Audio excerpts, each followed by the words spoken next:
Canada just had the biggest jump in youth unemployment out of all the major economies. Young Canadians deserve lower interest rates for home purchases.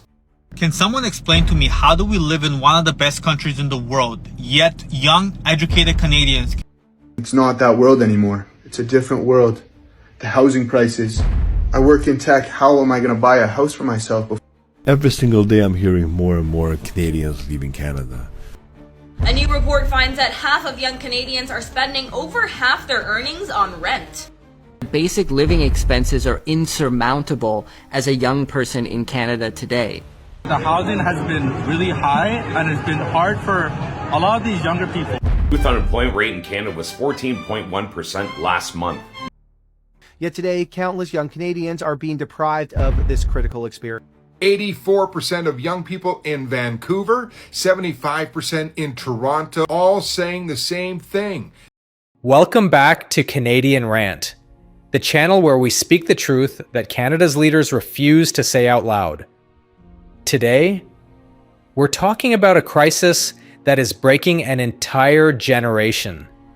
A crisis so deep that young Canadians are not just struggling, they're giving up hope. Right now, young Canadians are facing the worst financial future in modern history. Rents are at record highs, wages haven't moved in years, taxes keep climbing, and the dream of owning a home, the dream every generation before us believed in, is now dying right in front of us. 84% of young Canadians say they will never own a home. Not maybe, not someday, never. Pierre Poilievre's latest statements confirm it. The housing crisis is destroying the future of this country, and it's not just about houses, it's about dignity. It's about opportunity. It's about the feeling that hard work no longer pays off in Canada. And this is why thousands of young Canadians are packing their bags and leaving the country they grew up in, searching for a place where they can afford to live, build a future, and have a life they can be proud of. So today, we're going to break down the financial crisis crushing young Canadians, why they feel hopeless, and what this means for the future of the country.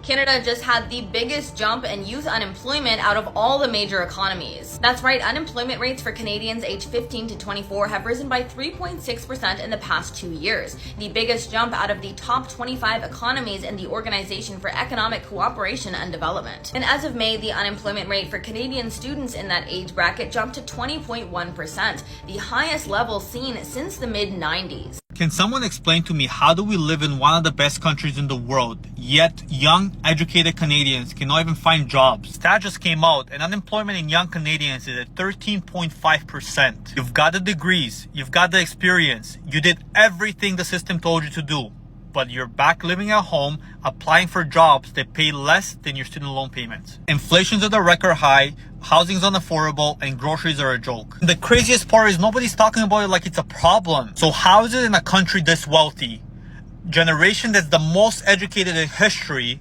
cannot afford basic life? And this is not fear, this is a fact. This is Canada right now. And no one's coming to fix it. There is no rescue plan. You either adapt or you get left behind. If you're a young Canadian, tired of waiting for opportunity, create one. If you're open to something different, DM me reality and I'll show you what I'm doing.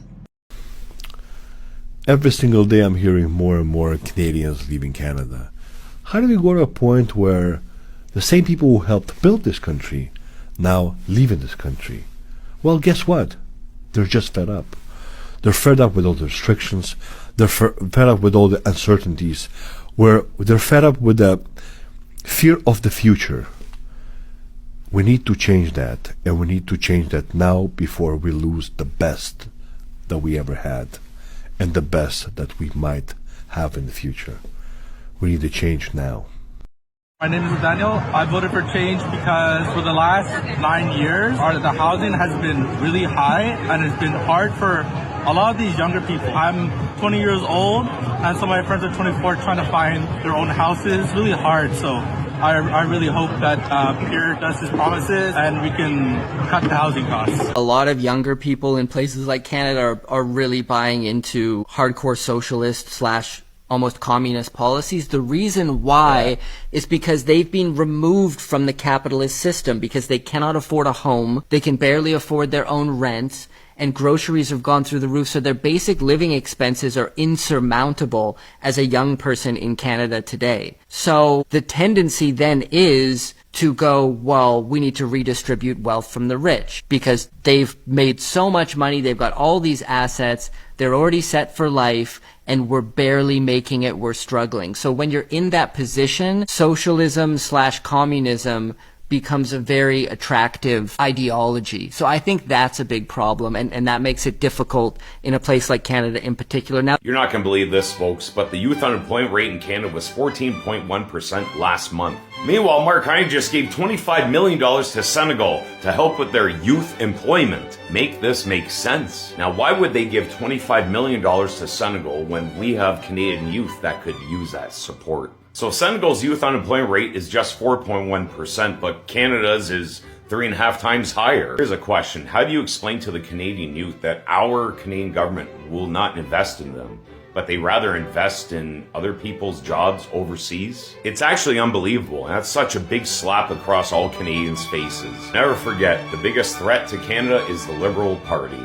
Hey Canada, take a look at this. These numbers come straight from Canada Pulse Insights 2025 fresh data. 84% of young people in Vancouver, 75% in Toronto, out to Alberta, 71 in Calgary, 67 in Edmonton, all saying the same thing. They don't think they're ever going to own a home. And that's after doing everything right. They're studying, they're working, they're saving, still locked out. Drop your province in the comments below. What part of Canada are you in, and are you struggling to buy your first home? 1 for yes, 2 for no. Mom, Dad, Grandma, Grandpa, when you came here to Toronto 25 years ago, you came here with a Canadian dream. You worked hard, you bought a house, you put your kids through school, you gave us a great education, and we're so grateful for that. You voted Liberal to help your lives as immigrants. But it's my first time voting, and I look outside, and it's not that world anymore. It's a different world.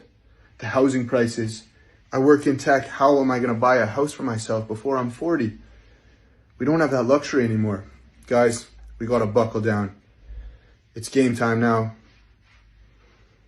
It's time to vote, and it's time to vote Conservative. Everyone watching this video, to your friends, to my friends, we got to have these conversations. To our parents, to everyone that can look outside and see that Canada needs a turnaround. We got to bring this.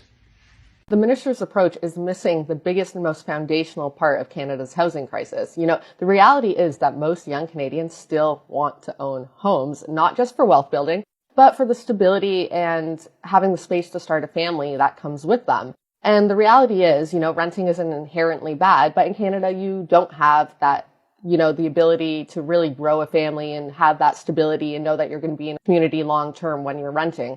So when you focus only on non-market housing and rentals, you're essentially abandoning an entire segment of young professionals and middle-class Canadians who make too much to qualify for subsidized housing, but then can't afford anything in the actual market. And these are people with decent or even very good jobs who are completely priced out, but will never qualify for that non-market housing. And so what's exactly the plan for them? Like rent forever and just hope for the best? I don't think that's going to fly. And so really, it's frankly politically tone deaf. Young Canadians didn't give up on home ownership because they decided renting was better or because they're hoping for government handouts.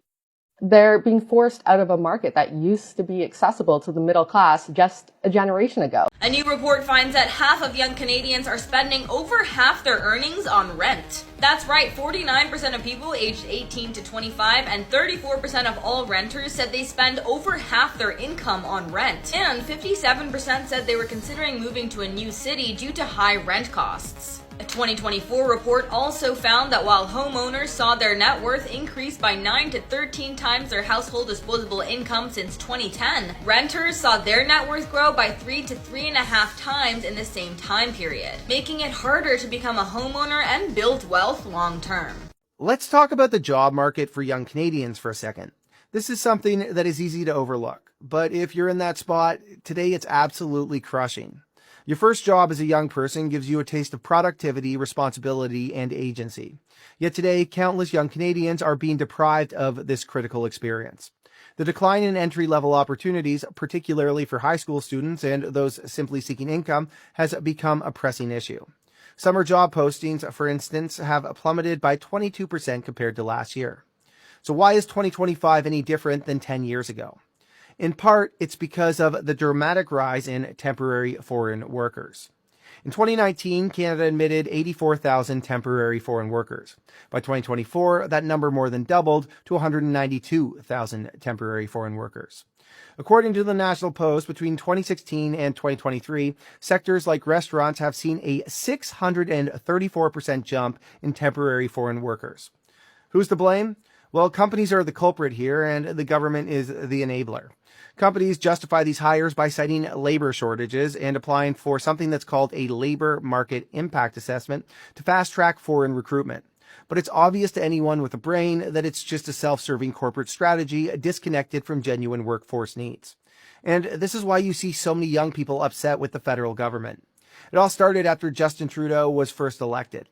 And then, for the last year, the government has claimed that they are reining it in. But guess what? In the first quarter of 2025, temporary foreign worker numbers are up across Canada. This isn't rocket science to fix. The government needs to stop approving so many temporary foreign workers. It just really demonstrates why this Liberal government didn't deserve another chance. So my expectation would be that this problem's only going to get worse for the next 4 years. Look, hopefully I'm wrong, but I wouldn't bet on it. Are young Canadians being set up to fail financially so they'll depend on government support for life? Well, the reports are showing a clear divide. Younger Canadians are drowning in debt, mortgages, student loans, credit cards, car payments, while other older generations just sit on equity and assets that cushion them from rising costs. And here's the kicker. Interest rates and inflation are squeezing younger people the hardest. Defaults and missed payments, well, climbing the fastest among them. Now, some say this is just the way the economy is. Tough luck. But critics point out something darker. When people can't own homes, when they are buried in loans, when survival depends on rental assistance and or government programs, financial independence is destroyed. And dependency, well, that strengthens control. This is where the skeptics tie it into the 2030 agenda. Officially, it's about sustainability and equality, but look at the trends: unaffordable housing, rising debt, centralized wealth. Does that sound like a future where individuals are forced to lean on the system, not themselves? Of course, maybe this isn't the grand design. Maybe it's just mismanagement, failed policy, bad timing, and short-term decisions that left younger generations carrying the heaviest burden. But that brings us to this question we all need to ask ourselves. Is this debt crisis just incompetence, or is it a part of a deliberate shift to make us dependent? Please comment below. Do you think this is accidental policy failure or a planned path towards dependence? I'm leaving Canada and I'm moving to Ecuador, and I just sold my house. Which is super great, but now being from Canada, I know how expensive housing has become. So instead of paying way more for a house, I'm gonna pay way less down in Ecuador. But now I need to pack everything and get rid of all my stuff that I won't bring to Ecuador. This is the downsizing part. Moving to Ecuador, I have two options: ship everything in a container or sell everything. I'm not renting a shipping container and moving all my stuff. To me, it was just too much work, and I heard nightmares dealing with the shipping company. So instead, I sold all my stuff, and the stuff that I didn't want to sell, like my books, some art pieces, and my childhood memories, I brought to the family farm. Leaving Canada came with a lot of reflection. Leaving your family and friends is hard. But the Canada that I grew up with is not the Canada what it is now. The Canada that I grew up with was a laid back, know your neighbors, and work hard and get ahead. But Canada has changed to a country where you work all week and barely scrape by, and we traded those traditional values for that rainbow hair weirdo participation trophy ideology. And Canada and its systems don't represent my values. So I decided I'm going to try something different. Now, I've been going to Ecuador off and on for 10 years, and they have a low cost of living, traditional values, and strong family ties. The place I decided I'm going to live is called Montanita, which is a popular surf beach with nice sunsets and chill vibes. Like and follow if you want to leave Canada as well. Young Canadians are feeling the squeeze right now as they're calling this a youth session. I'm going to play the video in a sec for you, but just listen to how they blame the tariff situation for exacerbating this. And I don't necessarily agree with that. I think this has been a long time buildup over the last 10 years. Yes, the tariffs have an impact on this, but this isn't all because of the tariff. So listen to the video and let me know what you guys think. Life in Toronto is stressful for Emma Burke-Kleiman, who's looking for a place to rent with her partner. We actually today are in a bidding war for an apartment, and it's crazy to see like what the listing price is versus how much people are willing to pay. The music therapist and teacher says she feels the sting of inflation. All of the expenses of just your daily living and how much parking in the city might be, or how much just going to the grocery store is, and things really start to add up. Young people are really getting hit on the head with the trends that are taking place right now. Some economists call this a youth session because young people are disproportionately affected by this economic slowdown exacerbated by tariff uncertainty. Canada's youth unemployment rate was north of 14% in June, notably higher than 10% in 2019. And new data shows young people and lower income households are struggling more than other demographics. Nearly half of respondents aged 18 to 34 said they felt anxious about their financial situation. Nearly 40% felt stuck, living paycheck to paycheck. A third of them felt like their life is on hold because of their finances, according to insolvency firm MNP. People talking about wanting to get married, wanting to have kids, and being like, how? Like, how do we have space for a kid? How do we support them? There's recession going on right now. It's hard to find a job, keep a job. A prolonged stall at the start of a career has a snowball effect. If that cloud does not lift, then we are looking at scarring for, millions of young people who will not be able to launch their lives. The jury's still out on whether or not the Canadian economy is heading into a recession this year, but the worry is that young people, already stretched financially, are already in a precarious position. Donna? Okay. A lot of young people, my age, a little older, a lot of younger millennials, many millennials, and then people sort of Gen Z my age that we're sort of going through university right now. We're a couple years away from the time we should be looking into this sort of thing. We've lost hope. A lot of us have lost hope. And that is why a lot of young people voted conservative in this election. We saw a really big shift in this election on all levels, but a lot of young people voted conservative for that reason. So what would you say, especially now, and I'll sort of bring in the next question, which sort of is, we're in a minority situation again, like the past few elections, and strong conservative caucus, you have a strong voice, stronger than a lot of the other past conservative caucuses with about 20 more seats. What's your message to young people that voted conservative, and what would you say to them, to the people that trusted you, that you're going to bring forward their voices in maybe working with the federal government or bringing forward some of their voices and their hopes? Yeah, that's a great question, and thank you for asking it. And what I would say to that young generation, that group of people who voted for us because of the hopeful message that we had on housing particularly, and that Pierre shared, is don't lose hope. We are actually making some progress on this file. I would note that Doug Ford in Ontario has, got some legislation now that will dramatically improve the planning process. Is it perfect? No, but it's a heck of a long way in the right direction. I would also say that, with our larger caucus, we are, I think, doing a great job of actually holding the new government's feet to the fire. I would say that, we've been cooperative with them when it makes sense to be cooperative, which is, I think, a very healthy way for our opposition to work. Certainly encourage the government to get major projects done, and we made some amendments to their bill to, limit the scope of it to infrastructure. Hi, I'm Furious George. I've spoken before about the issue of unaffordability of housing and home ownership for young Canadians. And looking back, when did unaffordability start? It was years ago when the former Prime Minister Trudeau's flippant reaction to foreign ownership in the Vancouver area that spread across the country and the Toronto area. Well, he was so fixated on climate action and mass immigration rather than proven economic stimulus in a rich resource country. Well, foreign ownership and speculation in the Toronto area and across Canada. Foreign money saw opportunity to buy homes, condos, and apartments on a speculative basis. How were young Canadians supposed to compete on a market dominated by speculation?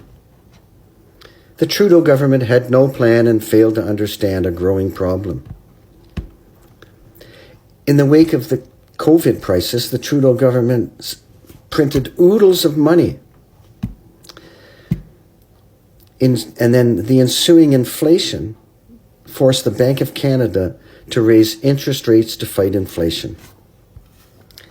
Housing prices were already spinning out of control when interest rates started to rise. Heavy taxation, soaring food and home heating prices, combined with the effects of high interest rates, now made home ownership unaffordable for an entire generation of Canadians. Today, interest rates are still too high for most young Canadians to afford to enter the housing market. And shame on Bank of Canada Governor Tiff Macklin, who, during last month's justification for not easing interest rates, blamed the President of the United States for creating, in Macklin's words, a situation that might reduce the standard of living for Canadians. Where was he during Trudeau's tenure when the former Prime Minister was reducing Canadians' standard of living on an annual basis? No doubt Prime Minister Carney will come up with his own ideas to address the housing crisis, but I'm woefully afraid of the federal government meddling in the building industry. We face a real dilemma. Young Canadians deserve lower interest rates for home purchases. They should not be penalized for a decade of mismanagement and a PM who steered our country into a decade of decline. I'm George, and I'm furious. If there's any group in Canada that should be protesting, rioting, and raising hell, it should be the youth of this country. The youth unemployment rate in this country right now is 14%. You can thank a Liberal for that. And I don't need to explain in detail why that is. I mean, it's pretty obvious. Who's working at the grocery stores nowadays? Who's working in fast food and retail in majority of these jobs? Temporary foreign workers, international students, visa holders, work permit holders. You see everyone except the youth of this country working those jobs. I've always known that the situation for young people in this country is bad. Bad is putting it lightly, it's fucked. But after I saw this news clip of reporters interviewing thousands of young kids trying to get a job at the Canadian National Exhibition, I realized just how bleak the future is. Because the CNE has posted 5,000 positions and they got a record 54,000 applications. Take a look at this clip and let me know what you think. In the morning, just to put their best foot forward. They say it's been really hard this summer trying to find a job. Here's more from them. It's very hard for young people to find a job these days, so I'm really hoping I could find one. Even though there's a limited amount of numbers of jobs I could get today, so I'm really hoping I can get one. If I were to look for a job anywhere else, I wouldn't get it because it's harder to look for jobs nowadays, especially with how many people are moving to Toronto and how many job spots are being taken up. It's been really hard. I applied to at least like 6 or 7 jobs and I haven't heard back from anything, but I'm hoping this is my last shot for the summer. I really want a job. I'm very dedicated. I'm very confident. I woke up at 4 a.m. to come here. I'm gonna get it. I love that last kid's enthusiasm, saying that he woke up at 4 a.m. and that he's gonna get the job. But I hate to break it to you, bud. you're not likely to get that job. Seeing these young kids being robbed of their future genuinely breaks my heart. As a young person, your first job is so important because it teaches you things about communication, about time management, about managing responsibilities. And that helps them later on when they advance their career. But we're not giving them those opportunities early on. And all we're doing is we're delaying their development. It just sucks to see that this government in particular doesn't give a fuck about the youth of this country. I mean, why isn't there an emphasis or push to address this unemployment crisis among the youth? It doesn't take a fucking rocket scientist to understand that this will have massive detrimental effects to our economy and to our productivity later on down the line. Who do you think is going to replace all these aging boomers who are retiring in the next couple of years? It's going to be the younger generations. And if you're not equipping them with the necessary skills and the necessary experience to take over, then you're only setting this country up for inevitable failure. What we're seeing right now in Canada is more than a housing crisis. It's more than inflation. It's more than a broken economy. This is a generational collapse, the kind that decides the future of a country young Canadians. The group that should be building families, buying homes, shaping the economy, are instead being forced to fight just to survive. The dream has shifted from, where will I buy a home, to, how do I afford groceries next week? And that shouldn't happen in one of the richest countries on earth. Think about this. Young people who study, who work hard, who pay taxes, who do everything right, have been told that the reward they were promised no longer exists. They're told, your rent will keep rising, your wages will barely move, your taxes will always go up. Your dream of owning a home is unrealistic. And if you can't afford it, sorry, that's just the market. How can a generation build hope when the system they grew up believing in collapses right under them? This is why so many young Canadians are leaving. Not because they want to, but because Canada simply doesn't work for them anymore. When 84% of young people believe they'll never own a home, that's not a statistic. That's a warning sign of a country in decline. If the youth, the backbone of any future economy, lose faith, then the country loses its direction. But here's the truth. This didn't happen overnight. It happened because of years of bad policy, failed leadership, reckless spending, and governments that cared more about headlines than outcomes. This happened because young Canadians became an afterthought, but it doesn't have to stay that way. Canada can rebuild. Young Canadians can have opportunity again. We can be a country where hard work is rewarded, where homes are affordable, where wages are fair, and where young people feel like they belong instead of feeling pushed out. And that's why conversations like this matter. That's why your voice matters. If you're young and struggling, you're not alone. If you feel hopeless, you're not weak. If you think Canada is becoming unlivable, you're telling the truth. And the more we speak up, the harder it becomes for politicians to ignore us. So as we end today's video, I want you to comment below. Do young Canadians still have a future in this country? Because your answers, your stories, they're powerful, they're real. And they might be the wake-up call Canada desperately needs. Thank you for watching, thank you for supporting Canadian Rant, and remember, see you in the next video.